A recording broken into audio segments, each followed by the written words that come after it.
প্রধানমন্ত্রী Paetongtarn Shinawatra থাইল্যান্ডের সাংবিধানিক আদালত দেশটির প্রধানমন্ত্রী পেতংতার্ন সিনাওয়াত্রাকে সাময়িক বরখাস্ত করেছে। কম্বোডিয়ার সাবেক নেতা হুন সেনের সাথে ফোনালাপ ফাঁস হওয়ার পর তার ওপর পদত্যাগের চাপ জোরালো হচ্ছিল। ফোন কলে মিস সিনাওয়াত্রা হুন সেনকে আঙ্কেল সম্বোধন করেন এবং থাইল্যান্ডের একজন সামরিক কমান্ডারের সমালোচনা করেন। এটি জনমনে ক্ষোভ তৈরি করে ও তাকে বরখাস্তের জন্য আবেদন করা হয়, যা সাংবিধানিক আদালত বিবেচনা করছে। দেশের প্রভাবশালী সিনাওয়াত্রা পরিবারের তৃতীয় সদস্য হিসেবে মেয়াদ শেষের আগেই ক্ষমতা হারাচ্ছেন পেতংতার্ন সিনাওয়াত্রা। এই পরিবার দেশটির রাজনীতিতে খুবই প্রভাবশালী। গত 2 দশক ধরে তারা দেশটির রাজনীতির অন্যতম নিয়ন্ত্রক। তার ক্ষমতাসীন জোট ইতোমধ্যেই সংখ্যাগরিষ্ঠতা নিয়ে বিপাকে পড়েছে, কারণ তাদের একটি গুরুত্বপূর্ণ অংশীদার 2 সপ্তাহ আগে এই জোট ত্যাগ করেছে। সাংবিধানিক আদালতে 7/2 ভোটে প্রধানমন্ত্রীকে সাময়িক বরখাস্তের সিদ্ধান্ত অনুমোদিত হয়েছে। পেতংতার্ন সিনাওয়াত্রার সাময়িক বরখাস্তের পর উপপ্রধানমন্ত্রী সুরিয়া জুরুরুয়াংকিত দেশটির ভারপ্রাপ্ত নেতা হিসেবে দায়িত্ব পালন করবেন। যুক্তরাষ্ট্রের বিতর্কিত কর বিল নিয়ে আবারও সরব হয়েছেন প্রযুক্তি উদ্যোক্তা ও ধনকুবের ইলন মাস্ক। সোমবার 1 জুলাই সামাজিক যোগাযোগ মাধ্যম এক্সে একাধিক পোস্টে তিনি ট্রাম্পের প্রস্তাবিত বিগ বিউটিফুল বিল সমর্থনকারী কংগ্রেস সদস্যদের কঠোরভাবে সমালোচনা করেন এবং নতুন রাজনৈতিক দল গঠনের হুমকি দেন। মাস্ক লিখেছেন, যেসব কংগ্রেস সদস্য বাজেট কমানোর প্রতিশ্রুতি দিয়ে নির্বাচিত হয়েছেন অথচ বিপরীতে ইতিহাসের সবচেয়ে বড় ঋণ বৃদ্ধির প্রস্তাবে ভোট দিয়েছেন, তাদের লজ্জায় মাথা নিচু করে থাকা উচিত। তিনি আরও বলেন, আমি যদি পৃথিবীতে আমার শেষ কাজও করি তবুও নিশ্চিত করব তারা যেন পরবর্তী নির্বাচনে হেরে যান। এর কয়েক ঘন্টা পর মাস্ক ঘোষণা দেন, যদি এই বিল পাশ হয় তবে পরদিনই তিনি আমেরিকা পার্টি নামে একটি নতুন রাজনৈতিক দলের ঘোষণা দেবেন। তার ভাষায়, আমরা এখন একদলীয় রাষ্ট্রে বসবাস করছি, যেটাকে বলা যায় পর্কি পিগ পার্টি। সময় এসেছে এমন একটি নতুন দল গঠনের যারা সত্যিকার অর্থে সাধারণ মানুষের প্রতিনিধিত্ব করবে। এই পদক্ষেপ ইলন মাস্কের রাজনৈতিক কার্যক্রমে সবচেয়ে সরাসরি ও জোরালো হস্তক্ষেপ হিসেবে দেখা হচ্ছে। হোয়াইট হাউসের উপদেষ্টা হিসেবে দায়িত্ব ছাড়ার পর এটি তার প্রথম বড় রাজনৈতিক হুমকি। 2024 সালের মার্কিন নির্বাচনে ডোনাল্ড ট্রাম্প ও রিপাবলিকানদের পক্ষে মাস্ক ইতোমধ্যেই প্রায় $27.50 কোটি ব্যয় করেছেন। যদিও মে মাসে এক সাক্ষাৎকারে তিনি বলেছিলেন, ভবিষ্যতে রাজনৈতিক খাতে তাঁর খরচ কমানোর পরিকল্পনা রয়েছে। তবে সাম্প্রতিক সময়ে রিপাবলিকানদের প্রস্তাবিত ঘরোয়া ব্যয় বিল নিয়ে মাস্ক ও হোয়াইট হাউসের মধ্যে বেড়েছে দূরত্ব। মাস্ক দাবি করেন, এই বিল পাশ হলে যুক্তরাষ্ট্রের ঋণ রেকর্ড $5 লাখ কোটি ছাড়িয়ে যাবে, যা দেশের জন্য আর্থিক দাসত্বের পথে নিয়ে যাবে। ফেডারেল নির্বাচন কমিশনের নথি অনুযায়ী মাস্কের রাজনৈতিক কমিটি আমেরিকা পিএসসি সম্প্রতি ফ্লোরিডার 2টি নির্বাচনে অর্থ সহায়তা দিয়েছে। এই সহায়তা পেয়েছেন রিপাবলিকান প্রার্থী র্যান্ডি ফাইন ও জিমি পেট্রোনিস। উল্লেখ্য, ইলন মাস্ক দীর্ঘদিন ধরেই ট্রাম্পের অভিবাসন নীতির সমর্থক ছিলেন, বিশেষ করে সীমান্ত নিয়ন্ত্রণ, অবৈধ অভিবাসীদের ফেরত পাঠানো এবং অবৈধ অনুপ্রবেশ বন্ধ করার বিষয়ে। তবে সাম্প্রতিক নীতিগত মতভেদ ইঙ্গিত দিচ্ছে যে মাস্ক এখন রিপাবলিকান দল থেকেও দূরত্ব বজায় রাখতে শুরু করেছেন।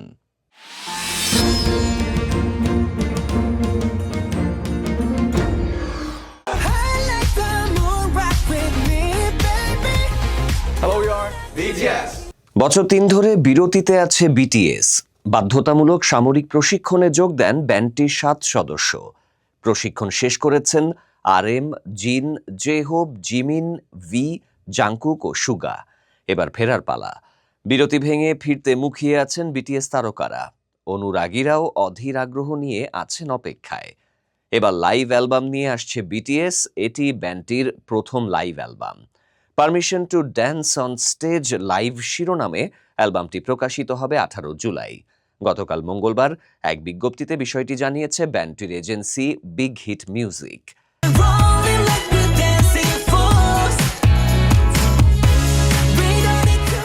অ্যালবামে 2021 থেকে 22 সালে world tour Permission to Dance on স্টেজের 22টি গান থাকছে।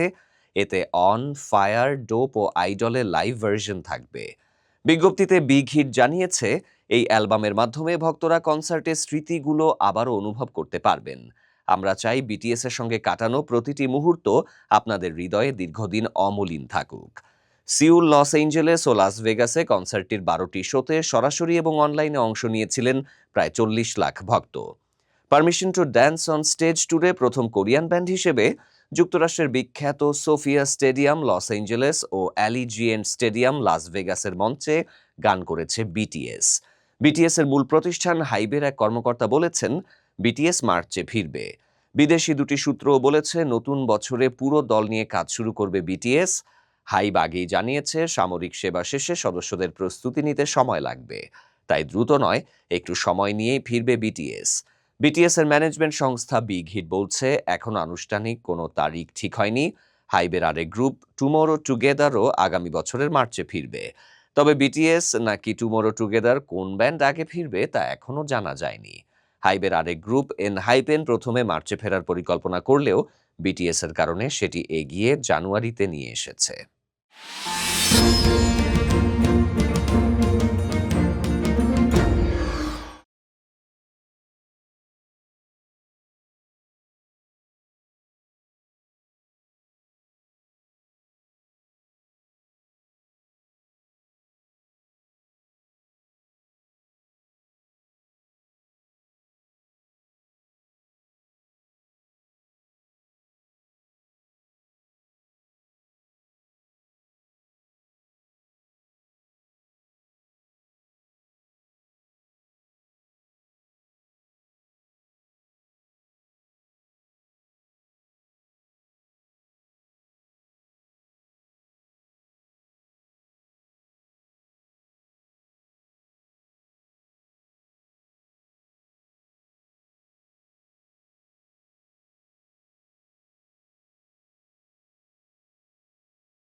Dad, sister, brother. Outside the Premier Inn? Yeah?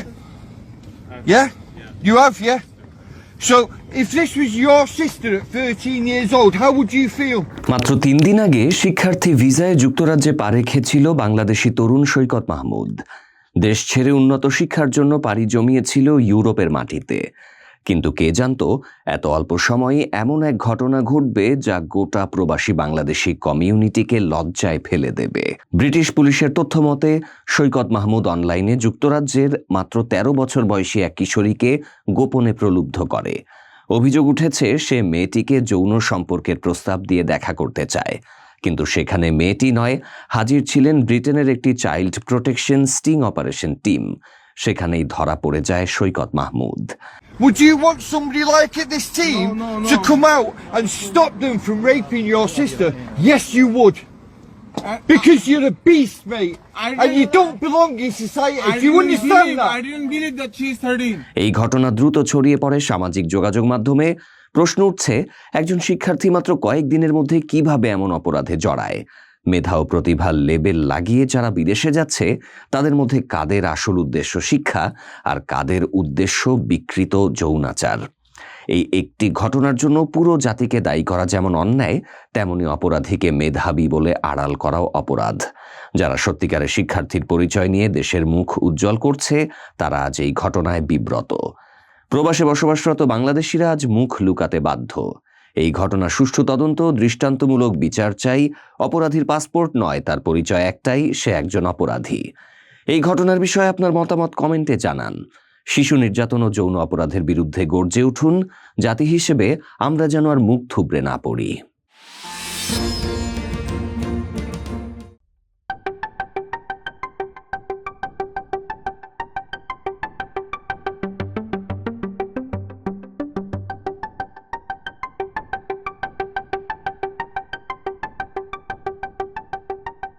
শ্রীলঙ্কার বিপক্ষে সিরিজ দিয়ে ওয়ানডে অধিনায়কত্বের যাত্রা শুরু হচ্ছে মেহেদী হাসান মিরাজের।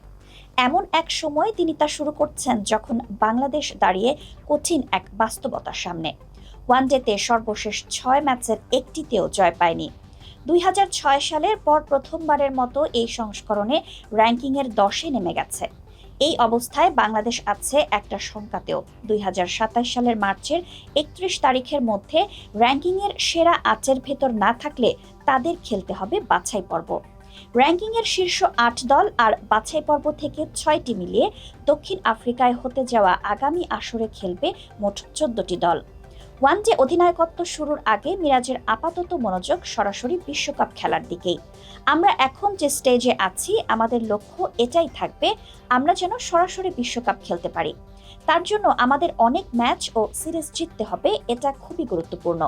র্যাঙ্কিংটা খুব গুরুত্বপূর্ণ, অবশ্য বাড়তি গুরুত্বপূর্ণ ভেবে এ নিয়ে চাপ নিতে চান না মিরাজ। আমরা যদি চাপ নিয়ে ফেলি এটাও কঠিন। ম্যাচ ধরে ধরে আমরা চেষ্টা করব। চ্যাম্পিয়ন্স ট্রফির পর অবসরে গেছেন মুশফিকুর রহিম ও মাহমুদুল্লাহ। তাদের যে কোনো একটি জায়গায় মিরাজ নিজেই, অন্যটিতে লিটন দাস খেলবেন বলে জানিয়েছেন। যদিও মিরাজকে একটু অস্বস্তি নিয়েও অধিনায়কত্ব শুরু করতে হচ্ছে। তাকে নেতৃত্ব দেওয়ার পর টেস্টের অধিনায়কত্ব ছেড়ে দেওয়ার সিদ্ধান্ত নিয়েছেন নাজমুল হোসেন। এ নিয়ে আজ নতুন ওয়ানডে অধিনায়ক বলেছেন, দলে একজন অধিনায়ক থাকে, কিন্তু খেলতে হয় সবারই। দলের সবার পারফর্ম করাটা, সাপোর্ট করাটা গুরুত্বপূর্ণ। আমার মধ্যে এরকম কিছু নেই, শান্তর ভেতরেও নেই। সবার আগে দল বাংলাদেশ। 2017 সালে বাংলাদেশের হয়ে ওয়ানডে সংস্করণে অভিষেক হয় মিরাজের। এরপর 5 অধিনায়কের অধীনে খেলেছেন মিরাজ। ওই অভিজ্ঞতাও কাজে আসবে বলে মনে করেন তিনি। নিজেও ভারপ্রাপ্ত হিসেবে এর মধ্যেই 4টি ম্যাচে নেতৃত্ব দিয়েছেন। বাংলাদেশের হয়ে 105 ওয়ানডে খেলে ফেলা মিরাজ মনে করেন অধিনায়কত্বের চাপ সামলে নেওয়ার সক্ষমতা আছে তার।